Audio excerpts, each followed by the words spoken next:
Eccoci qua, cari telespettatori. Allora, siamo con Rosanna Bettella, vista la ricorrenza del8 marzo, festa internazionale, non festa, giornata internazionale della donna, parliamo proprio di questo, ma facciamo anche con lei, segretaria, un excursus storico per fare informazione, per fare conoscenza, per dare delle notizie in più oltre a quelle che normalmente si commentano, si fanno. Poi avremo modo anche di fare degli approfondimenti nei giorni prossimi.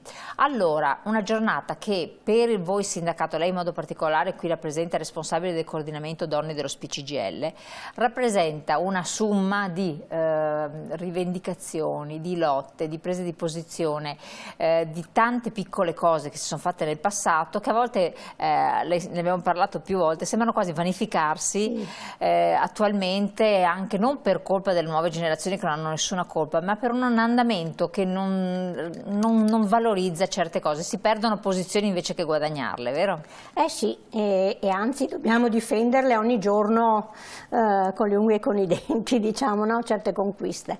E comunque mi piace sottolineare che oggi non è la festa delle donne, come impropriamente si dice, ma è la giornata internazionale della donna. E quindi una giornata di riflessione ed è anche una giornata di orgoglio per certi aspetti, rispetto alle battaglie che le donne hanno fatto, rispetto alle tante conquiste che abbiamo comunque avuto e anche per ribadire le cose ancora da fare. E ce ne sono ancora davvero, davvero tante. No, ma perché se si va avanti sotto certi versanti si torna indietro per altri. Sì, infatti diciamo che le conquiste più grandi, vediamo delle date che sono anche le conquiste dei diritti civili, diciamo così, che abbiamo avuto nel nostro paese, sono recenti. Praticamente sono avvenute nel dopoguerra. Quindi siamo un paese da questo punto di vista arretrato rispetto anche ad altri. Il voto alle donne è stato conquistato soltanto nel 1945-46, insomma nel dopoguerra, prima nel referendum tra Repubblica e monarchia e poi con le prime votazioni amministrative. 58 legge Merlin, ovvero? Questa è una legge per noi molto importante perché abolisce le case chiuse, le case di tolleranza, in cui secondo noi il corpo della donna era davvero mercificato. Poi qua su questo c'è molta discussione, magari si potrebbe anche fare una trasmissione magari a la parte, facciamo, però per noi invece Lina Merlin, che poi era una delle costituenti, delle 21 donne costituenti che hanno lavorato per elaborare la nostra Carta Costituzionale, ha fatto questa legge.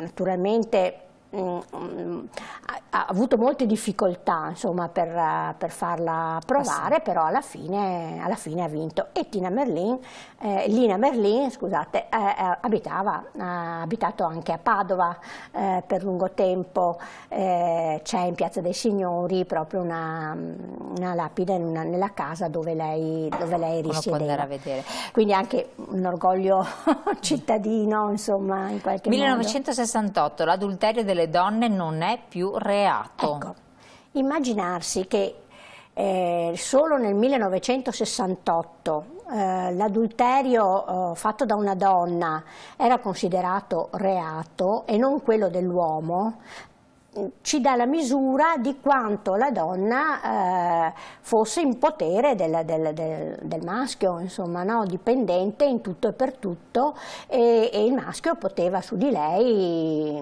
far valere tutto il suo dominio, insomma. 1970, legge sul divorzio. Questa è una data per noi importantissima, davvero fondamentale, è una di quelle leggi basilari, no? E guardate guarda caso poi queste leggi più importanti sono quasi tutte a ridosso degli anni 70. E infatti è il periodo caldissimo, è un periodo perché molto... nel 75, che poi forse anche addirittura più importante, il 75, perché c'è la riforma del diritto di famiglia, sì, dove viene sancita la parità tra uomini e donne, ecco, perché poi è del tutto anche questo è importantino. Perché anche là, fino a quel momento, la donna dipendeva dall'uomo. Non c'era un sistema non c'era paritario. assolutamente parità fra i coniugi e fra l'uomo e la donna.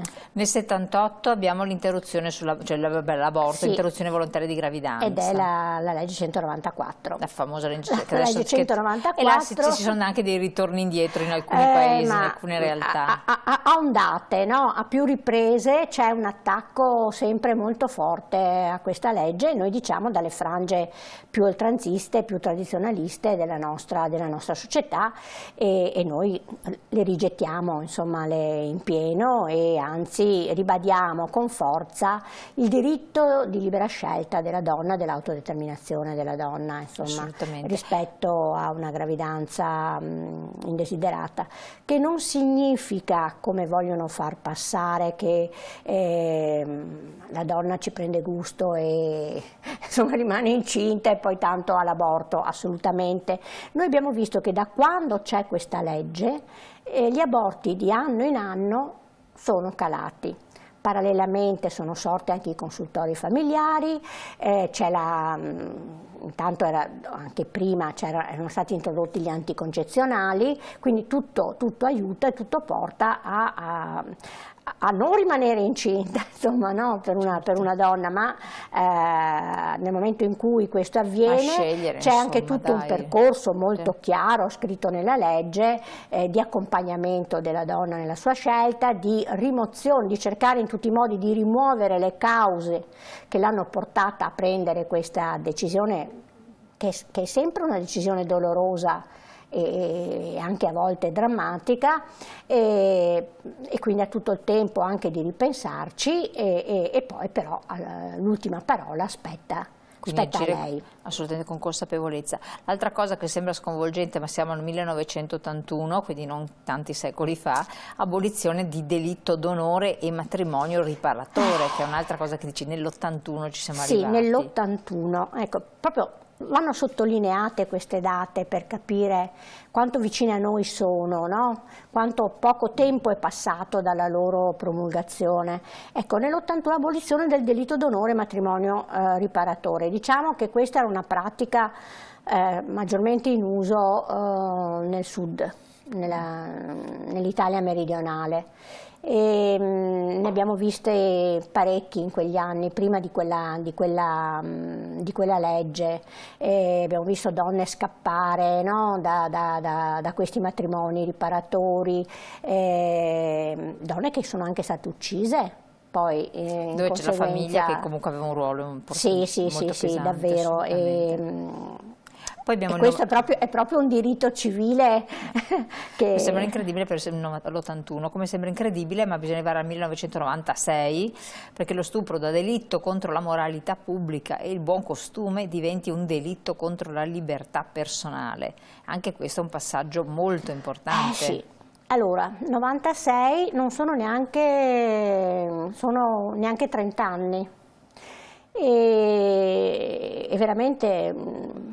Da allora abbiamo fatto dei passi notevoli rispetto come contrasto alla violenza sulle donne e anche come dire, il comminare pene a chi commette questi delitti, no? Perché insomma uno stupro è davvero una cosa drammatica e terribile per chi la subisce. 2001, misure contro la violenza nelle relazioni familiari, anche questo sì, è la violenza domestica, no? Che quella è più frequente poi tra l'altro. Perché comunque sempre come retaggio rispetto anche al ritardo con cui abbiamo riformato il diritto di famiglia e quant'altro, la violenza dentro alle mura domestiche era quasi considerato un atto normale, no?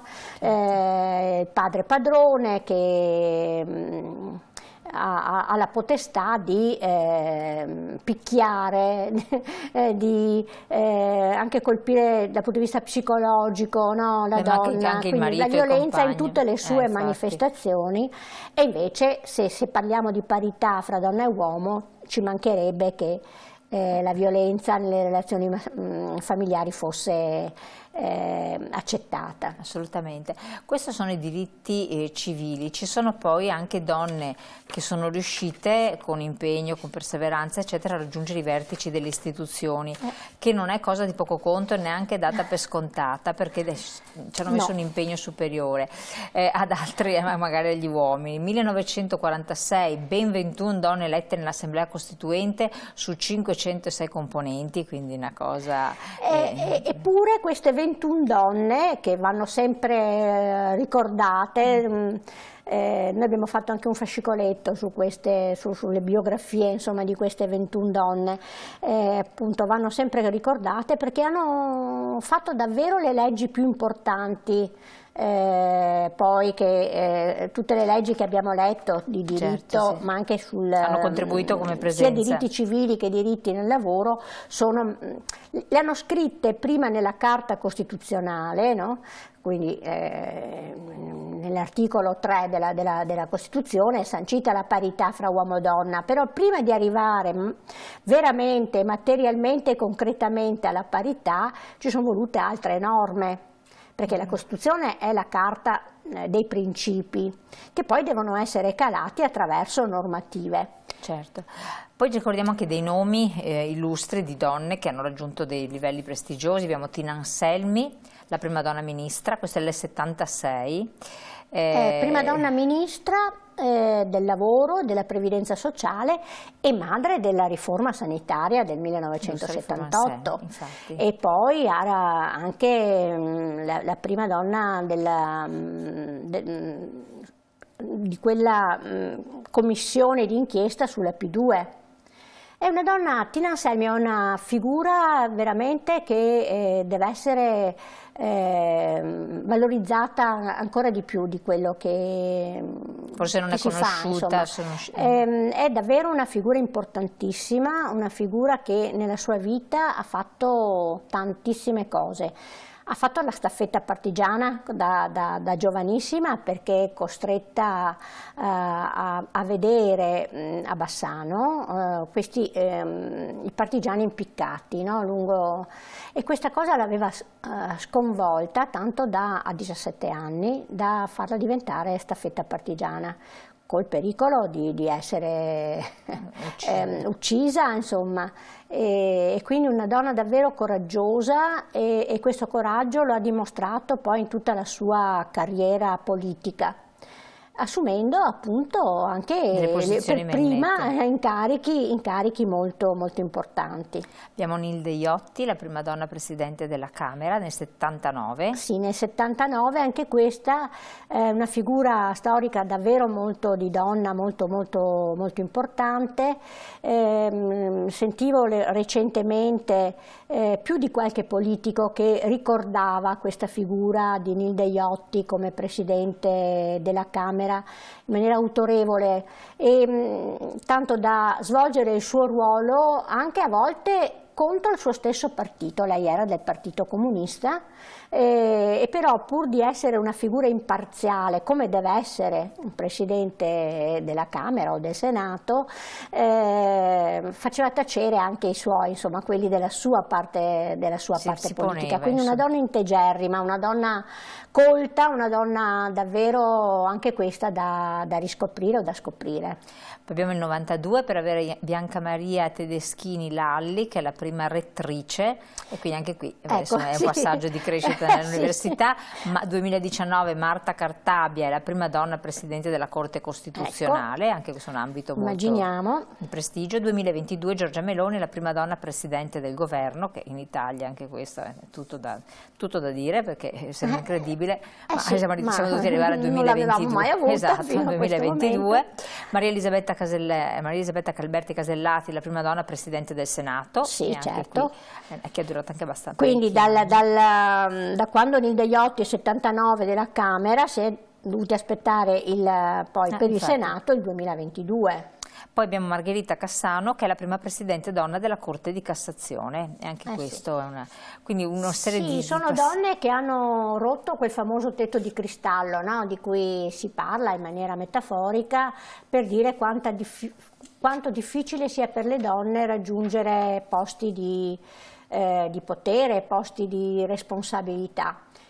E non è quindi una quanta cosa strada ancora c'è da fare. C'è da fare soprattutto, saltiamo la slide parità di diritti sul lavoro, poi la passiamo velocemente, ma soprattutto per la parità salariale. Dopo parliamo della parità dei diritti sul lavoro e la conquista che sono state fatte, ma quello che si aggancia a quanto mi sta dicendo è proprio questo, perché secondo il Gender Gap Report del 2021, a parità di mansione una donna prende in media l'11,5% in meno di un uomo, e il divario cresce all'aumentare di grado di istruzione e età durante la carriera dei bisogni familiari. Questo divario, l'abbiamo sempre detto, ve l'avete ribadito, si riflette poi sulle pensioni, per cui diventa una cosa che si ripercuote sulle famiglie. Tant'è vero che in media le pensionate percepiscono 7.488 euro lordi in meno all'anno rispetto ai pensionati. Insomma, questo è importante, è molto rilevante, perché va a impattare tanto sulla vita. È davvero tanto, ma se noi pensiamo che la media delle pensioni delle donne, anche qua nel nostro Veneto, è praticamente tra i 6 e i 700 euro al mese. No, ma è poi l'equilibrio della famiglia, perché poi alla fine se entrambi i coniugi, lavorando a parità di fatica e tutto, prendono un congruo stipendio, entrambi stanno bene, se invece uno prende molto meno e comunque ci mette quel tempo a disposizione, è veramente a svantaggio dell'equilibrio della famiglia stessa. Questo è un discorso che è una cosa pazzesca. Sì, questo da un punto di vista economico, ma anche come dire, psicologico. Appunto, fa crescere la dipendenza. Quando si è dipendenti da qualcuno non si è liberi. Infatti, quindi questo è un altro aspetto importantissimo. Rivedendo le date, giusto per far cultura e informazione, dopo se magari anche della regia vogliono mettere le locandine per gli eventi, perché la giornata internazionale della donna è celebrata anche il 9 marzo con delle presentazioni, presentata non solo l'8 marzo con vari eventi e tutto, per cui dopo facciamo anche le locandine, però ci sono queste date sulle parità dei diritti del lavoro che sono secondo me significative, perché tipo la tutela fisica ed economica delle lavoratrici madri non è secondario, ma è del 1950. Poi abbiamo la parità retributiva. Nel 1956 la parità retributiva, ma anche qua guardate che parità retributiva, eppure stiamo ancora parlando di gap salariale fra donna e uomo. Quindi c'è una legge, ma che poi non viene praticata, le condizioni materiali del lavoro fanno sì che il divario salariale permanga. E magari poi lo approfondiamo un po' di più. Poi accesso alle donne agli impieghi pubblici solo nel 63? Prima non potevano? Prima non potevano, assolutamente. Statuto dei lavoratori del 1970, questo è importante perché sancisce diritti paritari tra donna e uomo, ma anche qua è uno statuto che va poi tradotto in normative conseguenti. Poi l'istituzione di asili nido e tutela delle lavoratrici madri è del 71? Del 71. Allora, perché una donna possa lavorare c'è bisogno che ci sia qualcuno che badi ai figli, perché se no figli se ne fanno meno, oppure la donna decide di stare a casa e di non lavorare, quindi di non come dire, valorizzare anche magari il titolo di studio che ha conseguito, no? Di farsi strada nella società, di darsi perché il lavoro deve essere dignità per l'uomo, per il maschio e non per la donna, deve avere lo stesso valore. E, infatti poi nella coppia genitoriale si continua a parlare di conciliazione di tempo di vita e tempo di lavoro. Noi da un po' di tempo stiamo parlando di condivisione dei tempi di vita e tempi di lavoro, perché se siamo pari anche il lavoro di cura nella famiglia deve essere paritario, insomma, e diviso equamente fra donna e uomo. E l'istituzione degli asili nido molto osteggiati nel nostro paese, perché appunto c'era una visione della donna angelo del focolare, e quindi come fa? Va a lavorare, lascia un bambino piccolo in un asilo nido. Era accettato la scuola, era accettato l'asilo, quello che si chiamava asilo era quello dai 3 anni in poi, ma non da pochi mesi dopo la nascita fino ai 3 anni. Era proprio considerato, le donne che lasciavano i loro figli agli asili nido, affidavano i loro figli all'asilo nido, erano considerate delle poco di buono, delle madri non perfette. Quindi è stato un momento, un passaggio anche culturale di non poco conto. Sì, e anche qua c'è ancora da fare un passaggio che non riusciamo ancora adesso a far diventare l'asilo nido un servizio collettivo. È ancora un servizio a domanda individuale. Cosa significa? Che non è obbligatorio o comunque non ci pensa lo Stato a pagare le spese di questo servizio importante. Ci vuole il contributo del privato. Ma devono essere le famiglie, mentre la scuola materna ha un costo limitatissimo, no? Assolutamente. Allora, adesso il tempo è venuto meno, però l'altra data importante, secondo me ce ne sono tante, le abbiamo viste prima, è l'84, l'istituzione della Commissione Pari Opportunità, che forse anche questo è un momento che sancisce. Ecco, anche questo momento clou è importante, perché viene istituita la Commissione Pari Opportunità presso il Consiglio dei Ministri, che sovrintende e sancisce proprio alla declinazione della parità fra donna e uomo nel Paese, emettendo circolari, quindi un istituzionalizzare delle norme, dei codici di comportamento, sia nella vita civile che nel mondo del lavoro soprattutto. Certo. Vediamo le slide, senza andare a commentare perché non abbiamo più tempo, però vediamo tutte le slide delle locandine che ci sono, perché sono tanti gli eventi, ce ne sono dall'8 marzo, di mercoledì, giovedì, venerdì, sabato, penso anche sabato 11 marzo, ce ne sono tanti a Vicenza, nelle varie città, insomma, nelle varie, noi avendo come categoria dei pensionati nello statuto proprio l'organismo del coordinamento donne, chiaramente in queste occasioni, soprattutto a marzo, in ogni territorio ci saranno iniziative, dibattiti, presentazioni di libri, film, discussioni.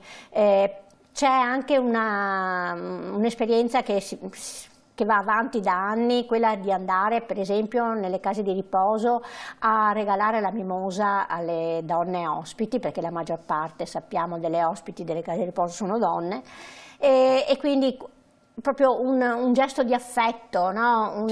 Rinfocolare relazioni che magari queste persone hanno perso. E questo è molto importante. Si sta facendo strada anche quello di andare proprio a raccontare, a parlare, a dialogare. E questo è importantissimo. Oltre al gesto di donare la mimosa, ma anche di stare là proprio a perdere del tempo, no? Ossia a dedicare del tempo, a offrire del tempo a queste donne in uno scambio di consigli, di esperienze, ed è davvero una bella cosa. Perfetto, noi siamo in chiusura, ricordiamo Liberetà, che ce l'abbiamo qui, che è dedicato all'8 marzo, quindi ricordiamo la rivista, che è sempre molto interessante, che vale la pena anche di abbonarsi, arriva ogni mese e a costo di €1 a puntata. 15 euro all'anno. Comunque questo numero è speciale dell'8 marzo, è Donna, Vita, Libertà, e qua è bene che chiudiamo ricordando tutte le donne iraniane che sono davvero in questo momento colpite in maniera diretta da una dittatura molto feroce, in questo senso, che toglie loro qualsiasi libertà, e questo è il loro slogan. Ma poi ci sono le donne afghane, le donne di tanti altri paesi, le donne che adesso in questa guerra in Ucraina, no, perdono i loro cari, le donne immigrate che si affidano ai barconi per arrivare da noi e che muoiono nel mare, come è successo l'altro giorno con o hanno visto morire i loro figli. Ecco, noi dedichiamo questo 8 marzo a tutte queste donne che stanno vivendo un momento drammatico della loro esistenza. Rosanna Bettella, grazie mille veramente di questo momento di sensibilizzazione, di informazione, abbiamo fatto anche cultura, grazie a voi cari telespettatori di averci seguito e come sempre naturalmente intanto buon proseguimento per quanto riguarda Rosanna Bettella, buon proseguimento anche a voi, noi però ci rivediamo per le interviste dopo la pubblicità, tra poco.